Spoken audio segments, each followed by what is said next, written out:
Aloha kako, and welcome to the Kanaka Express. I'm Kali Gumapak, your host tonight, and welcome to part 2 of our episode. I'd like to welcome again my guests, Dr. Willie Kawai, Donovan Preza, and Lawrence Gunshore.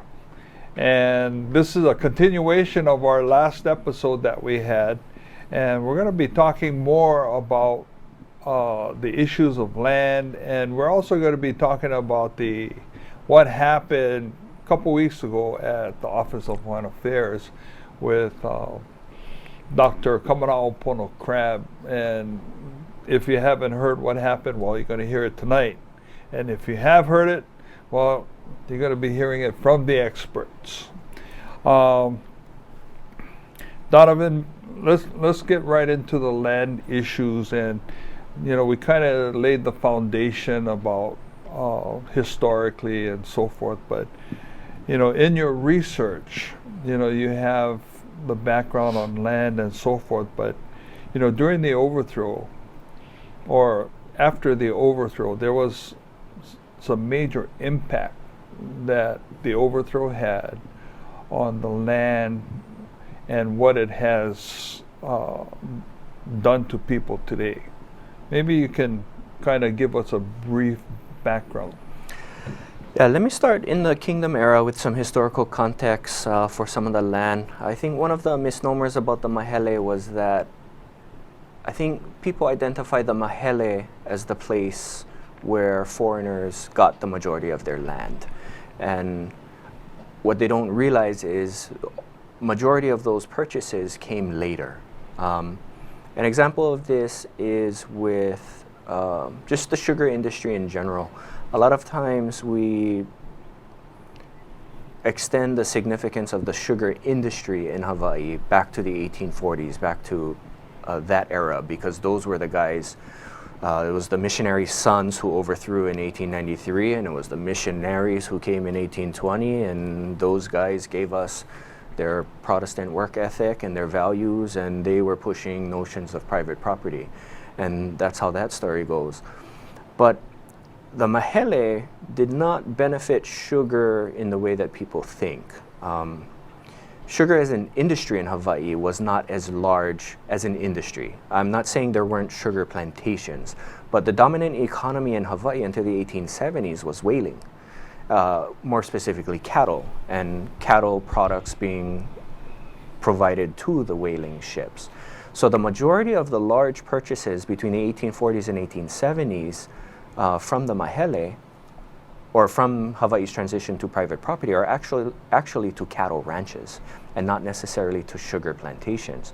Sugar plantations early on were responsible for large leases, and those leases came from the Crown lands. In 1865, Lot Kapuaiwa made the Crown lands inalienable, meaning you can no longer sell those lands. So in 1865, you have the creation of the Crown Land Commission. Crown Land Commission then makes leases. So they were doing 30-year leases from 1865 for the Crown lands. And sugar comes to be the majority, the largest entity leasing those lands. Yeah. The large purchases on island of Ni'ihau for ranching, Samuel Parker in Waimea ranching, Kahuku, Ka'u on the Big Island, C.C. Harris, Ahupua'a of Kahuku, ranch lands. All of those large purchases were all for cattle, for ranching. And so time goes on, 1870s pass, whaling's no longer the dominant industry. And as I told you before, in my master's thesis, I looked at the fee simple sale of government land. So between 1846 and 1893, the majority of government land had been sold. Hawaiians were buying lots of small acreages, 1 to 50 acres. Foreigners were buying large acreages, like those I just mentioned, Samuel Parker, and so forth. What happens in 1893, you have the overthrow. Then in 1895, you have the Land Act. Land Act confiscates the Crown lands and treats them as if they're government property. It's at that time that the Crown lands get confiscated, And only after 1895 are the Crown lands then put up for sale. So what you have with the Crown lands is basically untouched ahupua'a. Between 1865 and 1895, that 30-year period, you could not purchase, an individual could not purchase 1 acre in the middle of an ahupua'a in those areas. Yeah, you could only lease. So Sugar was leasing the Crown lands. Sugar overthrows the government in 1893. Sugar makes a new law in 1895 with the Land Act. Part of it for homesteads, the other part, this is where Sugar purchases their lands. These lands that they were once leasing, they are now made available for sale. An example of this is the Ola'a homesteads in Puna. That's one of the post-1895 homesteads. Not an acre of Ola'a was sold before 1895. Post-1895, you have that transition. So a lot of the landed families today are from this territorial post-overthrow period of when they're purchasing these large tracts of land. Yeah? Hanalei on Kauai, Descendants, that movie. Hanalei is another example. That Hanalei, the ahupua'a of Hanalei, was not purchased until the 1900s, 1910 or 1905, somewhere in that area. So the 1895 Land Act is a result of a self-proclaimed government, okay, that is illegal, that takes over Crown lands. Confiscates the Crown lands. Confiscates Crown lands. Okay. Yeah, so it's during that time. The Crown lands are a complicated thing because they're the private property of the king with a reservation on title. That reservation, so fee simple, you can divest to anyone.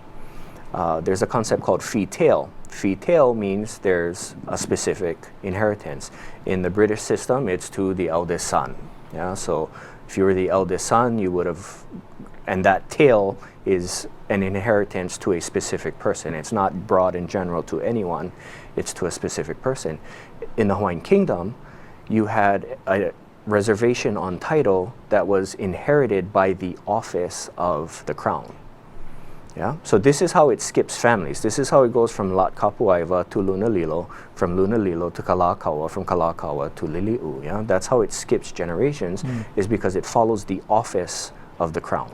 Yeah? Whoever the elected monarch is. Prior to 1865, that monarch had the ability to sell and treat the lands as if they were his own private property. This is where we get the Kamehameha deeds. This is where you get the fee simple sale of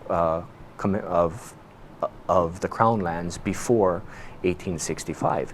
That's why Lot makes that law, because about 100,000 acres of crown lands had been sold. He says, if we continue, the monarchs continue to sell off all of the land, there will be no land base left. Makes them inalienable in 1865, at which time you could not buy or sell. Yeah? So the crown lands are an interesting thing because they're kind of their own thing. Yeah, it belongs to the office of the crown. Well, we have a problem today. There is no office of the crown, so who inherits that? Yeah, but that's a longer show. Longer topic for a longer show. But that's the general context, is that most of the land purchases were post-overthrow, if we're talking sugar. Yeah, so not from 1848. They didn't have this. It wasn't the Mahele that gave them all this land. If there was a Hawaiian monarch still in place, you wouldn't have even been able to purchase Hanalei. You wouldn't have been even able to purchase Ola'a.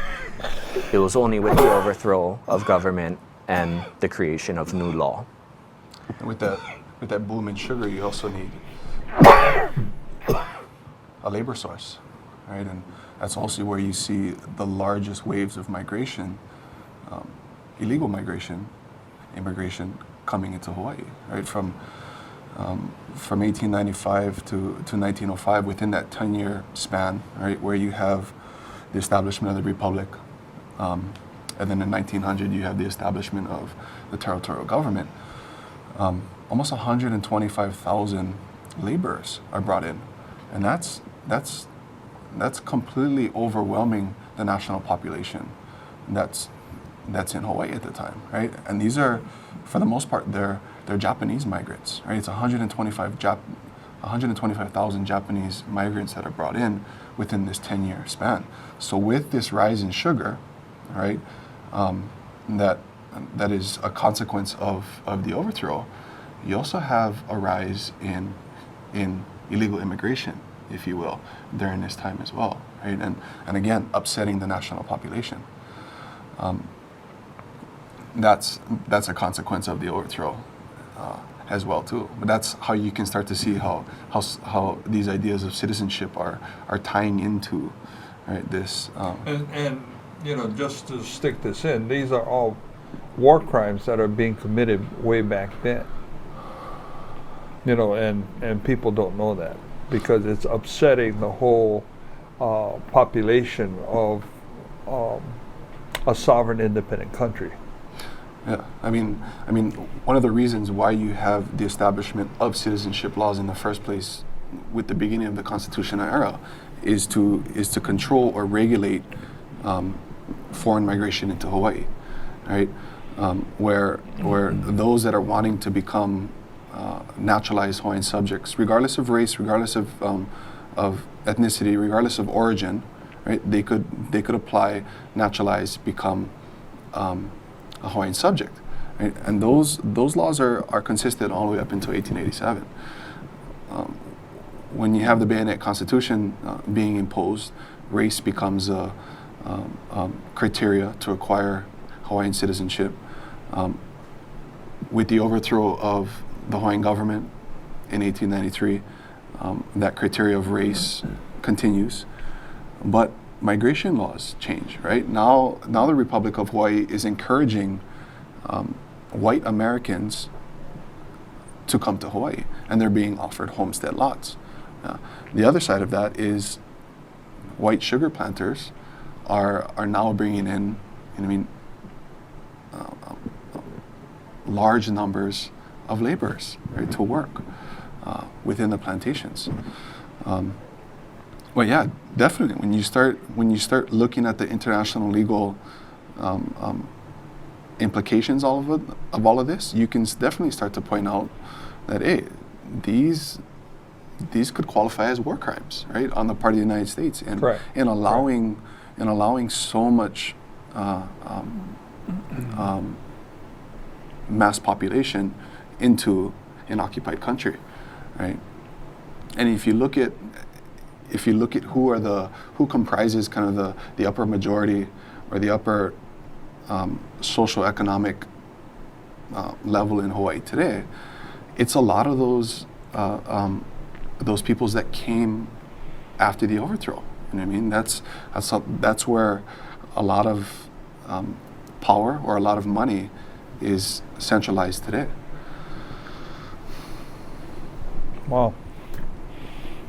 Well, with the shift in the population, you know, obviously the nation or the country of the Hawaiian Kingdom shifted, and the Hawaiian Kingdom was no longer there, and you know, and this was prior to the United States now having it transferred over to itself in 1898. Okay, and the United States now declaring Hawaii as a territory in 1898. What happens in a case like that, Lawrence? Well, what do you mean specifically, like in terms of political change, or? Yeah, political change. I can jump in on this. Yeah. One thing that you see, right, is within the 19th century, Hawaiian Kingdom law provided protection. It afforded rights and privileges to people of all colors, right? In the 19th century, you had a multi-ethnic population.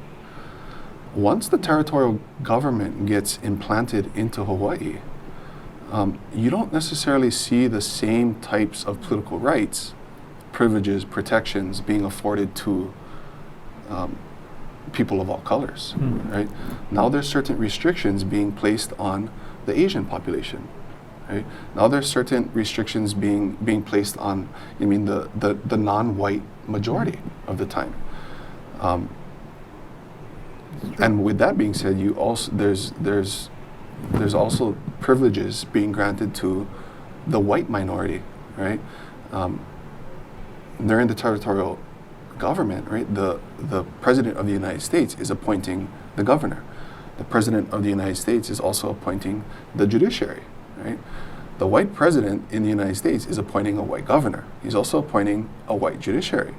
The only place in which the majority of the population had any kind of semblance of political power was in the territorial legislature. But that, to some extent, was very limited, right? This is,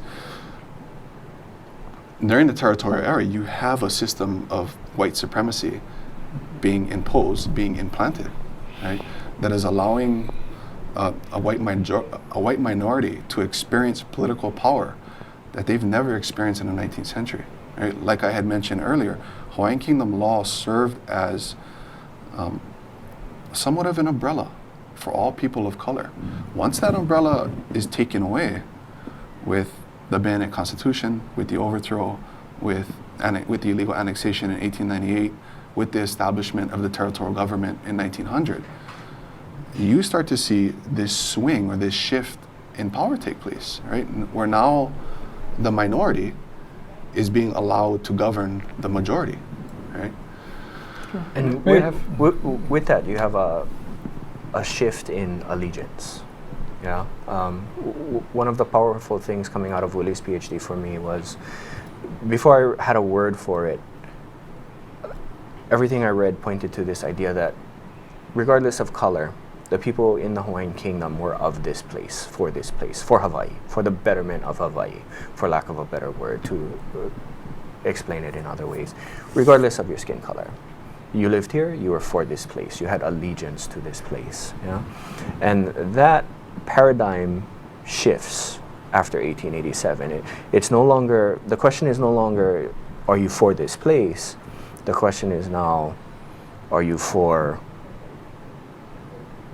these individuals, the mana'o shifts, and it's no longer, Kalakaua, in Hawaii's Story, Hawaii's Queen, Lili'u constantly makes reference to the fact that all of the policies of the kingdom era time were for the betterment of the majority, and what shifts in 1900 is now you have law and policy for the betterment of the minority, a very specific minority. Yeah, and very specific to their pocketbook minority, and that I think is very significant.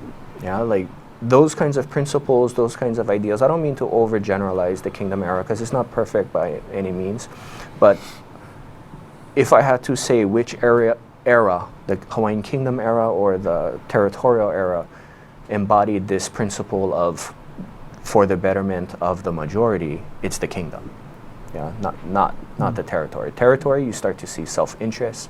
You start to see policies for the betterment of very few individuals, and there's that shift from allegiance. People had allegiance to this place, to Hawaii. Yeah. I just wanted to share like a few anecdotes from that time to, pretty much in line with what you guys are saying. So, in terms of, you're absolutely right that the territory, definitely took away a lot of the, kind of social politics too. And that's actually an important point. That the kingdom had was one of the first countries in the world that had actually a public healthcare system. There was at that time only Germany and the Scandinavian countries had that in the 1870s, and the Hawaiian Kingdom there were like four or five countries in the world, and Hawaii was one. That's Dr. Pua Fernandez's work as well. True. Too. Yes. Her dissertation. So so with that, with the Queen's Hospital being a public, pretty much a public healthcare system that people who couldn't afford medical care could go there for free. Now that in the early territory, I forgot the exact time, like sometime in the 1910s or so, the territorial government specifically passes a law to take away this and kind of to kind of privatize the Queen's Hospital, make it just like the Queen's estate, the Queen Emma's estate, just they're being left alone. They gotta see how they raise money to run their hospital. So they kind of totally like they take healthcare out of the public system. So, I mean, if anything is more of a like symbolic act to show how the territorial government doesn't have the common people's interest in mind is actions like that, right? And then of course you have like the famous example of the Massey case. I mean, most people are aware of that. How in the, and I don't want to go into all the details, but pretty much just the kind of the outcome of it, like a white military couple that murders a Native Hawaiian guy in the 1930s, they get away with getting their sentence for manslaughter commuted to 1 hour in the company of the governors in the governor's office. Whereas just a year previous, there was another case where a local Japanese guy kidnapped and murdered a plantation owner's son, and he got hanged. Like he got sentenced to death for murder. So there you see like this totally like it's absolutely like a kind of a racist system. And then just another anecdote about racism in the 1940s, I believe. There's this really famous anthropologist, Sir Peter Buck, or also known under his Maori name, Te Rangi Hiroa, who's from New Zealand. He's half Maori, half Irish. He gets hired by the Bishop Museum as their curator and director. Actually, the first native or the first Polynesian person to be in that position. I mean, he's an awesome scholar. Under his tenure, Bishop Museum really becomes this. Well, I wouldn't say it becomes, but it really takes up this position of being like this research institute for anthropology throughout the Pacific Islands. Te Rangi Hiroa himself writes maybe I think 20 or 30 different monographs on like pretty much each Polynesian island that there is. So I mean, brilliant scholar. Not very political, doesn't really get himself involved in local politics here, but now after having lived here for I think 10 or 20 years, being the director of Bishop Museum and probably planning to retire in Hawaii, he politely asked the territorial government to grant him American citizenship, and that is refused. And it's refused for one simple reason, because the guy isn't white. Even though he's half white, but because he's part Polynesian. No, it doesn't. So because there was some kind of law that only if you're white, meaning full white, you can actually be naturalized an American citizen. And I think back in the 60s or 70s with the civil rights movement, they got rid of that. So nowadays anybody can become an American citizen. But still, I mean, it shows you that how and this is, I mean, and you see the tremendous contrast between that and the Hawaiian Kingdom, which naturalized anybody who wanted to come and who lived here for 5 years and had somehow proven his loyalty to the kingdom, got naturalized. They didn't look at their skin color. They looked. I mean, the kingdom officials looked at the qualification of those people and about their and on their loyalty maybe, but not on their skin color. In the territory, it's all about skin color. That American racial ideology gets with annexation gets infused into society here. I mean, on what you're saying, in order to be an American citizen, since the 1700s, from when that country was born, you had to be white, right? And that definition of white changes, and it's finally taken out of the U.S. Constitution in 1952, I believe. But you had to be white. I mean, you had to be white to gain those types of political privileges, those protections. So just with these anecdotes or these stories, you start to see how sharp of a change, right, or how sharp that change is that takes place in 1898 with regard to society. Very, very contrasting systems. Especially when you look a little deeper, you see, hey, there was former slaves in America that were acquiring political rights, civil rights in the 19th century, right? They were getting away from America, coming to Hawaii, naturalizing, becoming Hawaiian, and that's in the 19th century, right? So in a sense, you could say that the Hawaiian Kingdom was very progressive, but it wasn't trying to be progressive. It was almost it was a non-factor, right? Race wasn't the primary. It was doing what the law was supposed to do. Yeah, but it wasn't. You know? It wasn't kind of this central factor that it is in America, right? Throughout their history, race was still alive. This is not to say that the Hawaiian Kingdom was colorblind, right? Race still circulated within the 19th century Hawaiian Kingdom, but it wasn't white over brown. Yeah. It wasn't a dominant category. Yeah. So last show you asked about perspective and putting our mindsets back in that framework. Yeah. So this is the perfect example, and this is where I think Willie's research is important to make people think about a world without race, because arguably that was the Hawaiian Kingdom. And this is a short show. People will take that statement and make it bigger than it is, and I don't have enough time to explain the nuances of it. I'm not like Well, Willie said. we'll work on some more shows. But this idea that the dominant framework, the paradigm, was allegiance, not your skin color, not race. And Virginia Dominguez talks about it, right, as the unthinkability, right, or right. Imagine the unthinkable, Imagine a the world unthinkable. without race. And that's also, I mean, to defend what you're saying is that's also another way of saying, hey, we need a lot more research to be on this topic of race in the 19th century, right? Because it's very different today than what it is in the 19th century. But with somebody like Virginia Dominguez, who comes out and says, hey, with all of this social construction theory about how race develops in a country, right? There hasn't been enough research looking into this unthinkability of race. And she doesn't really do it herself, but she says, hey, something is different in the Hawaiian Kingdom, right? She's not really able to put her finger on it, but she points it out, right? At the OHA Board of Trustees meetings, I forget which one, but Ernie Cruz Jr. made a really interesting comment, and he said, hey, when we're at a party, we don't say, okay, all you 50%ers, you come eat. Okay, now you less than 50% come eat. Okay, now those of you without blood, now you guys can come eat. Yeah? We don't do that. Yeah?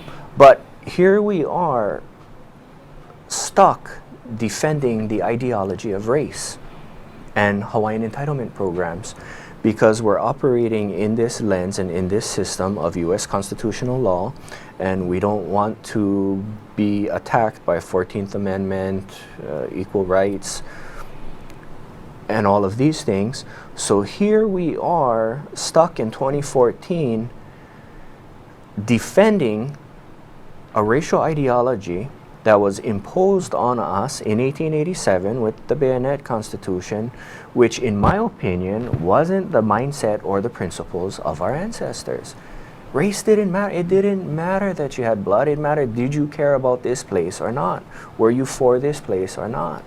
And that's the first moment in the history of Hawaii in which that term Hawaiian is used to indicate race. And that's in the Bayonet Constitution.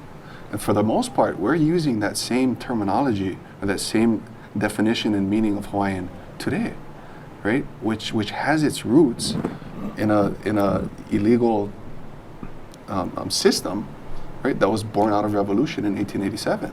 That was imposed. The irony is we're buying into the definition that was imposed on us, that we're resisting in this other sense of sovereignty, but we're buying into the mentality and the framework of race and significance of race, and it's. I have another nice, nice quote here. Just ahead, a nice Lauren. quote. Just a nice quote by Hawaiian royalty about this. You know, kind of jumping into what you said about that this racial. It wasn't that the kingdom was consciously kind of non-racist or anything, but it was just a kind of, I mean, to some extent, a non-issue. And that quote that I want to say is like, you know, there's this famous story when Alexander Liholiho, the heir apparent, is in a train somewhere in the U.S. and he gets thrown out the first class compartment because of racial prejudice. So the train conductor comes to him and tells him that whatever because colored people have to go to whatever the third class compartment, and tries to throw him out. Now, and the interesting thing is because we have actually himself, like he wrote a journal in English about that, and he actually wrote about that.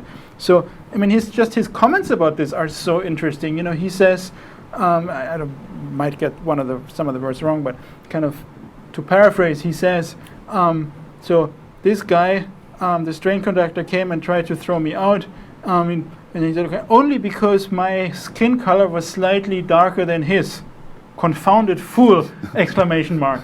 So I mean, you know, he doesn't say, "Oh, these Americans are racist bigots. I don't like them." No, he doesn't say that. He just says, "Confounded fool!" Like for him, it's just a non-issue. So how come somebody even has such a crazy idea to look at people's skin color instead of like at their class, maybe the type of uniform they wear, or like other kind of things that obviously, you know, he was aware of, kind of class divisions and some people being able to ride in the first class or in the second or whatever.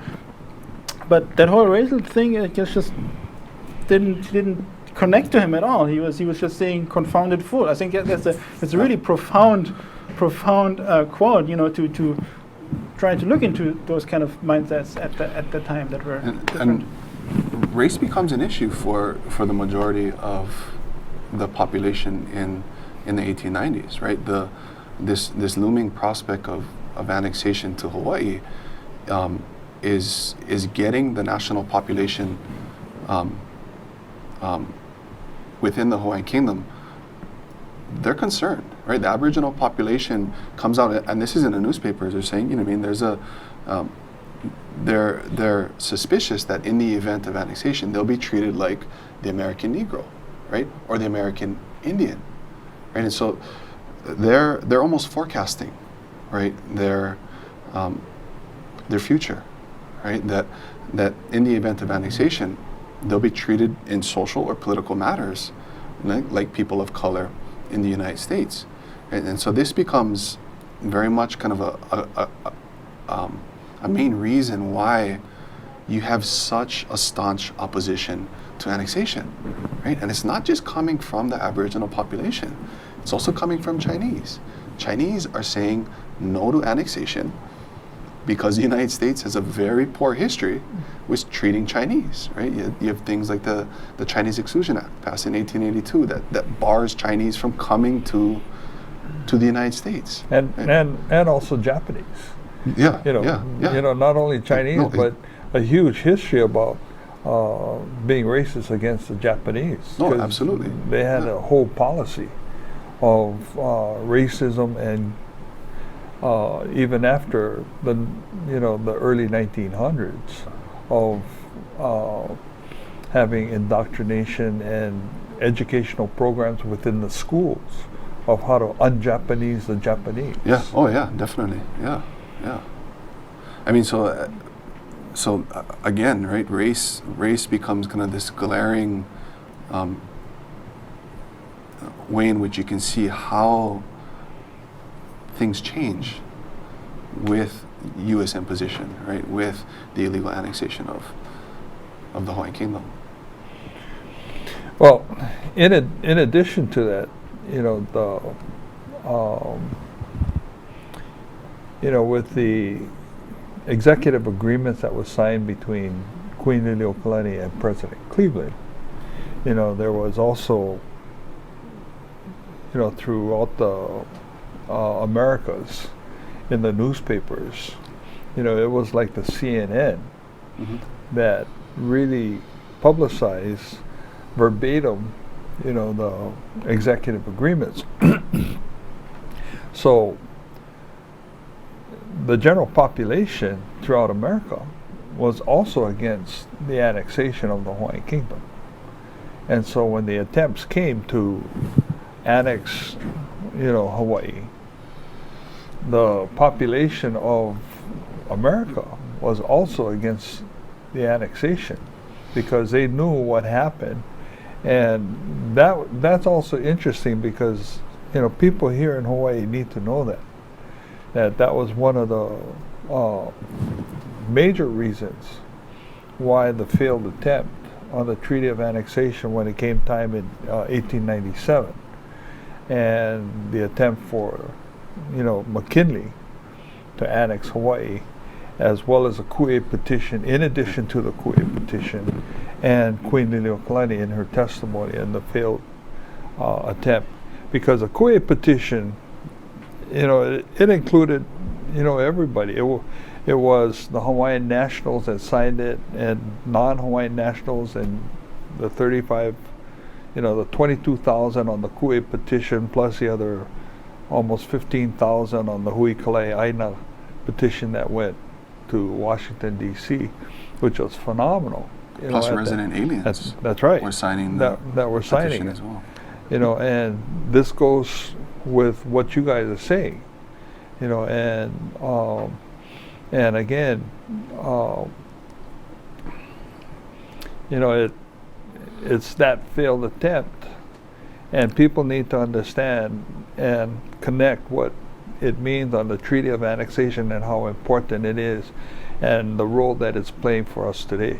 And many Americans were questioning the constitutional authority of the president to try to annex the islands, right?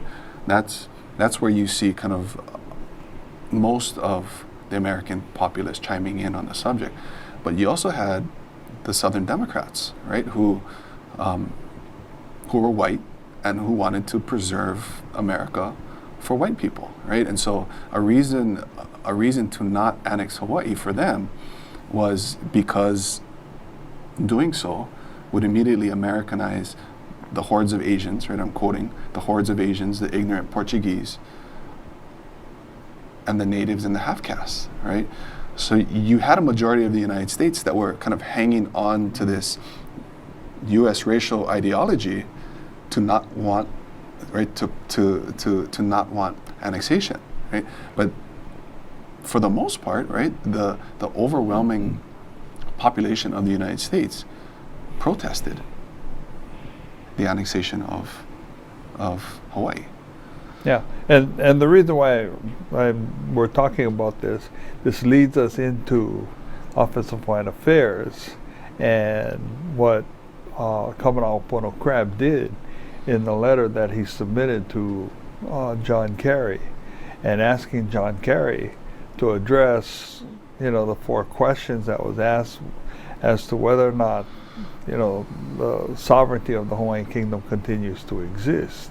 And that's where I saw the 2 of you gentlemen there, and we have nation building expert right here, so that we can now talk about that issue. And so let's talk about that. Because we've got a few minutes. Let me start left. off that by talking about the Ku'e petitions and bring that into this whole thing.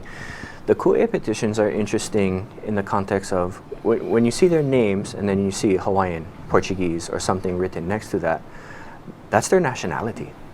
Yeah, many could read that today and say, oh, that's their ethnicity, that's their race. But if you go and look, a lot of the Ku'e petitions have a label, lahui, or even nationality, oftentimes written in. So when you see Hawaiian, that's national. So that's why you could have a non-ethnic Hawaiian writing Hawaiian next to their name, because the dominant category of that time is one of nationality. The mindset, the perspective is of nationality, not ethnicity. Today, when we say the term Hawaiian, we're talking ethnic, predominantly, depending who you're talking to. We're talking about it in the context of United States and Hawaii.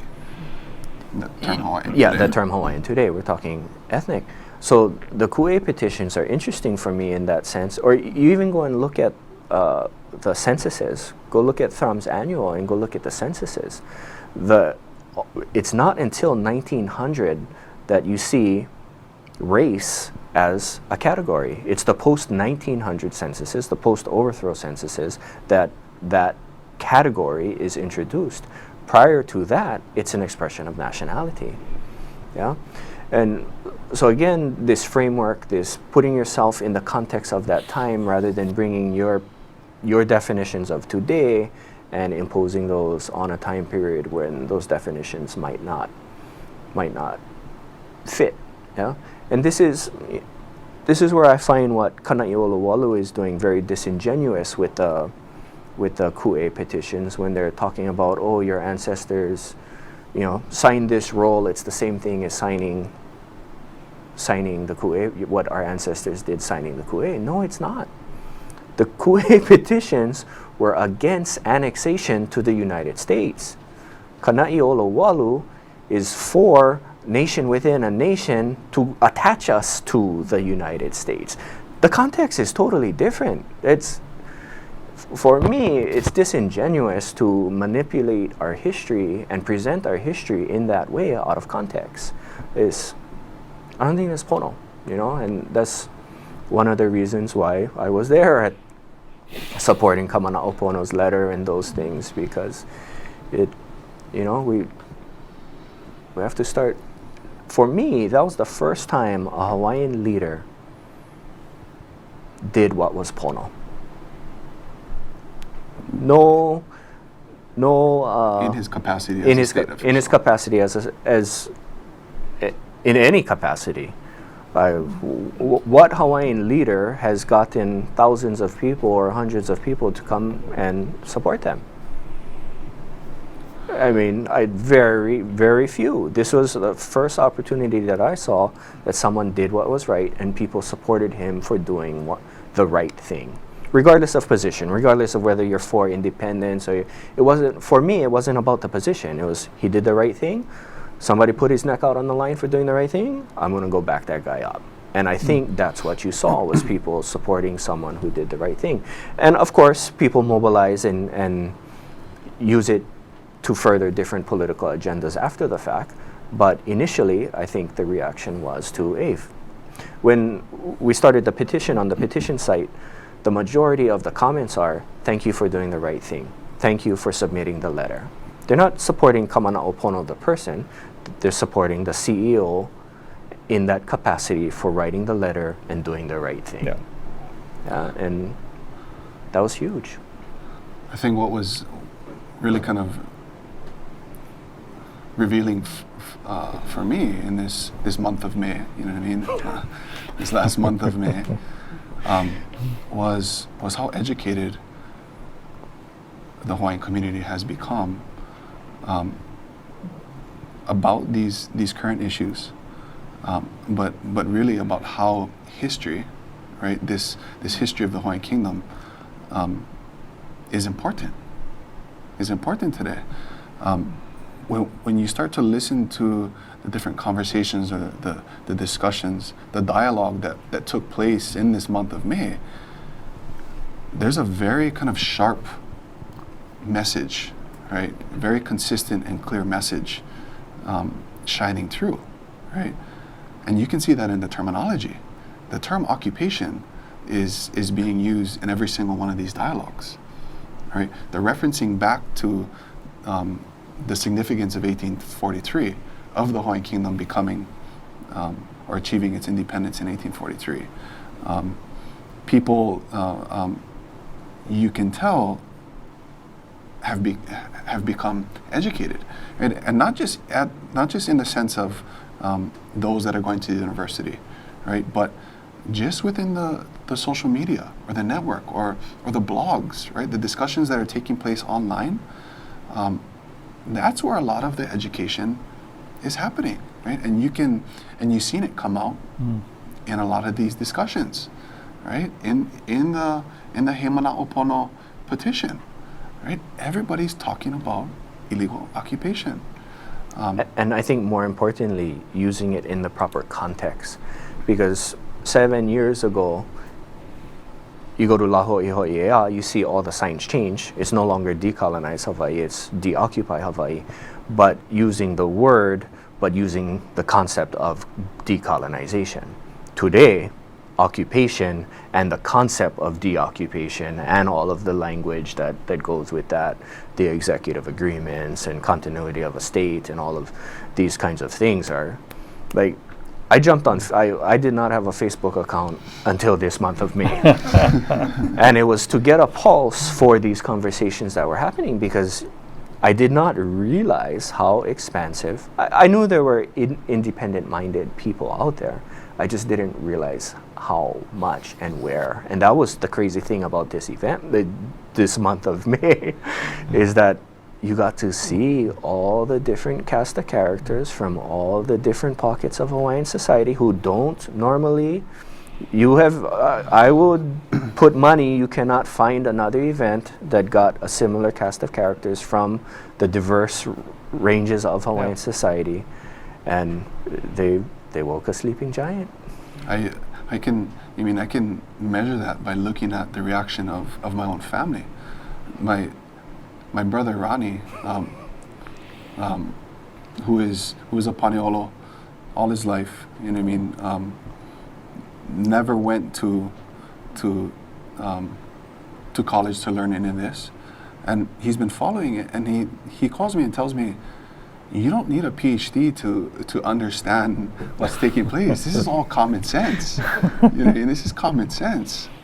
And for me, you know, what I mean, to see that these events, you know, what I mean, woke up even my own family members who weren't necessarily keeping up with all this information. That was kind of a real way for me to measure how, you know, I mean, like how you had mentioned, how expansive or how much scholarship, how much education has been happening around this topic.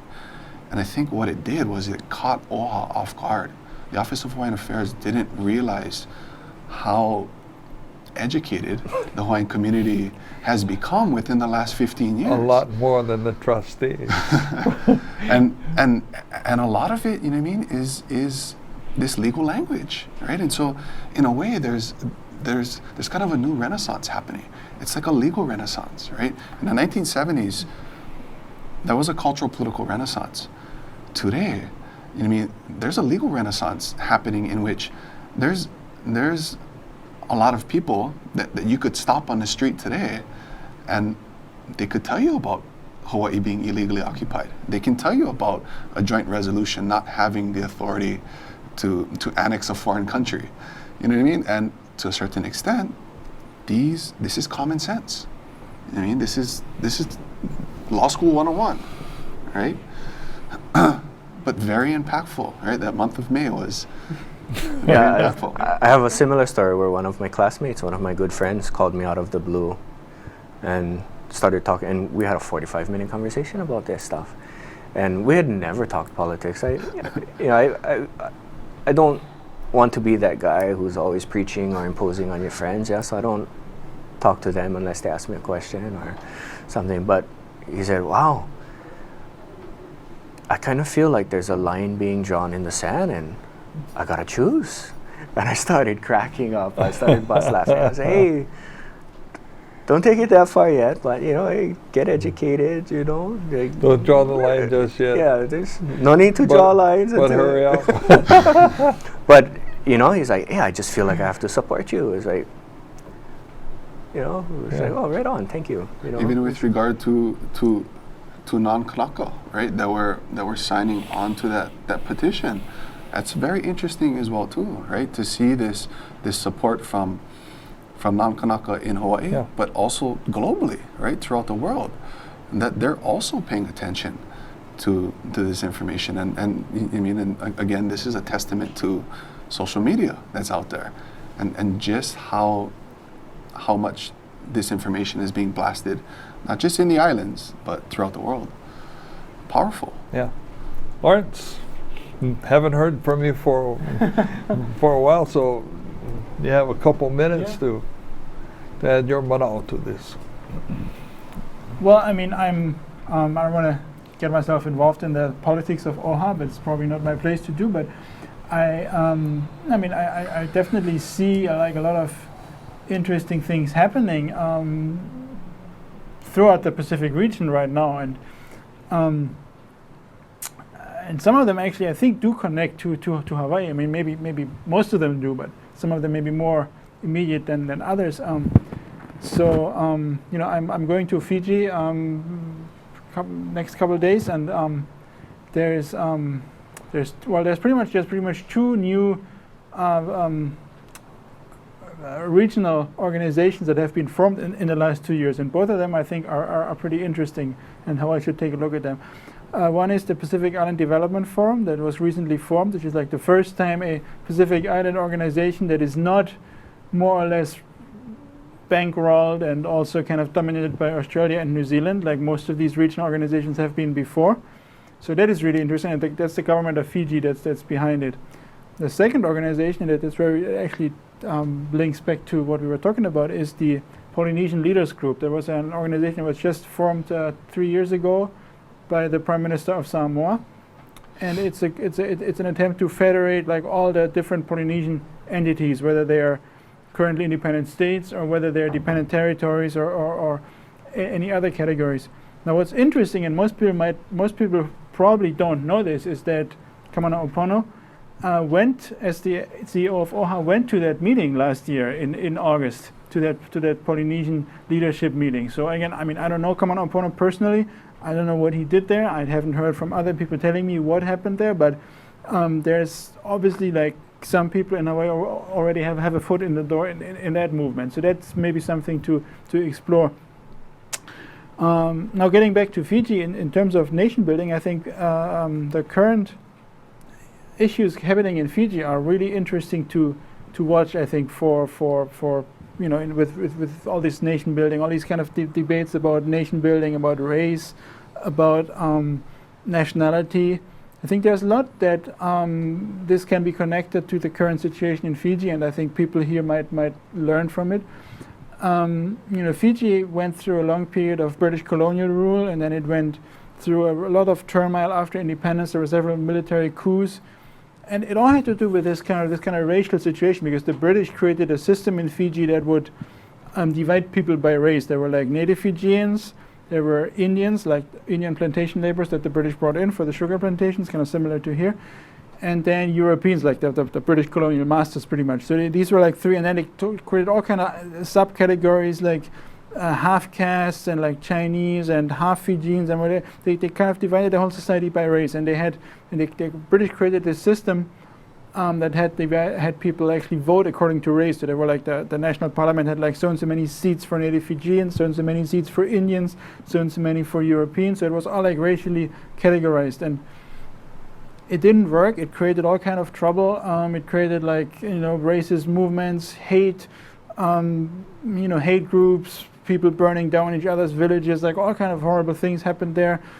Military coups, pretty much like, you know, kind of ethno-nationalism taking over some of the military officers, like bad things.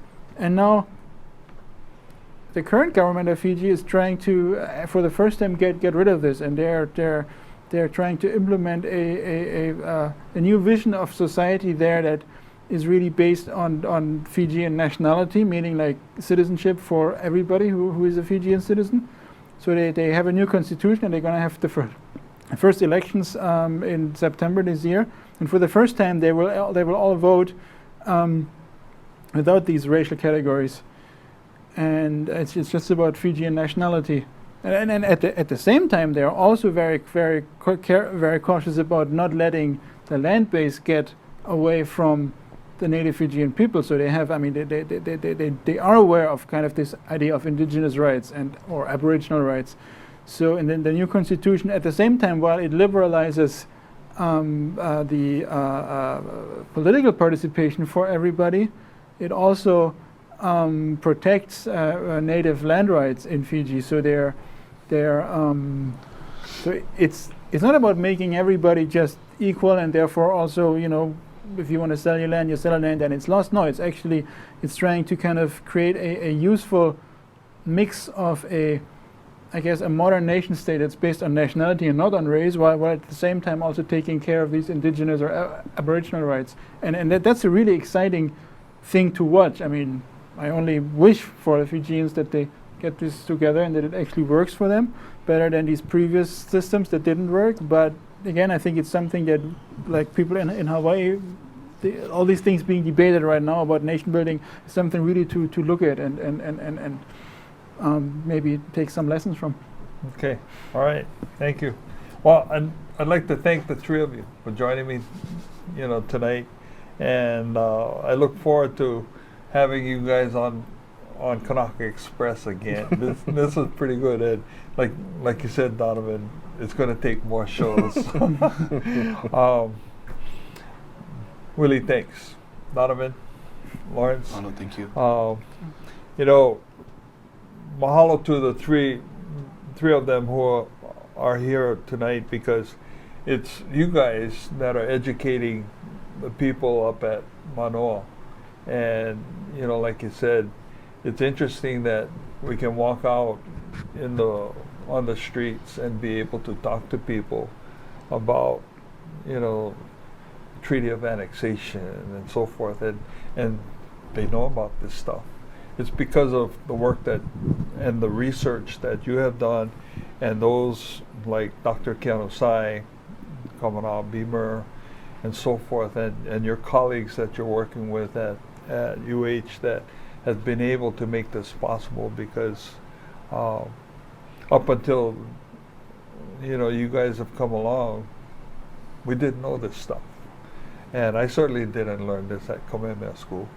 I didn't learn this at University of Portland, where I went. And But you might today, though. at the University of Portland and Kamehameha School. Yeah, This is now being taught today. well, Yeah. you know, and it's because of the work that you guys have done, and mahalo nui loa and mahalo piha to all the research that you guys have done. And I hope that, you know, you guys out there, out in the sitting home watching this show, will take the time out to go to HawaiianKingdom.org, or go to, you know, UH Manoa, or take the time and go look and find out and learn about this stuff, because it's very important that we learn more about our own political history and what happened, because it's affecting us now, it's affecting your children, and it's going to affect the future. And again, I cannot help but just continue to emphasize this, and we're going to be broadcasting more of this information here on Kanaka Express. Mahalo for joining me, and again, you guys, mahalo plenty. Ahui ho, and mahalo to everybody for joining us. Aloha.